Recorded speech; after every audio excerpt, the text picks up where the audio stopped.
যারা কিস্তিতে ফোন কিনেছেন অনেকেই জানেন না টাকাটা কিভাবে পরিশোধ করতে হবে, তাদের জন্য এই ভিডিওটি।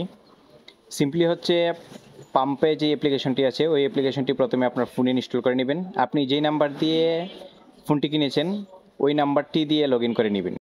কারো কাছে যদি অ্যাপ্লিকেশন না থাকে তাহলে হচ্ছে আমার হোয়াটসঅ্যাপ নাম্বারে মেসেজ করুন, আমি আপনাকে হোয়াটসঅ্যাপে অ্যাপ্লিকেশনটি পাঠিয়ে দেব। তারপরে দেখবেন আপনার যে ইএমআইটা আছে ওইটা এখানে শো করতেছে। শো করার পর আপনি যেই বিকাশ থেকে টাকাটা পে করবেন ওই বিকাশ নাম্বারটা দিবেন। এখানে বিকাশ নাম্বারটা দেওয়ার পর 6 ডিজিটের একটা কোড আসবে, একটি 6 ডিজিটের একটি ভেরিফিকেশন কোড আসবে, ওই কোডটি এখানে বসিয়ে দিবেন, তাইলে এখানে কাজ শেষ। তারপরে হচ্ছে আপনার বিকাশে যেই পিন নাম্বার আছে, যেই পিন নাম্বার ব্যবহার করে আপনি লেনদেন করেন ওই পিন নাম্বারটা এখানে দিবেন। দেখবেন 2 থেকে 5 সেকেন্ডের ভিতরেই আপনার পেমেন্টটা কনফার্ম হয়ে যাবে।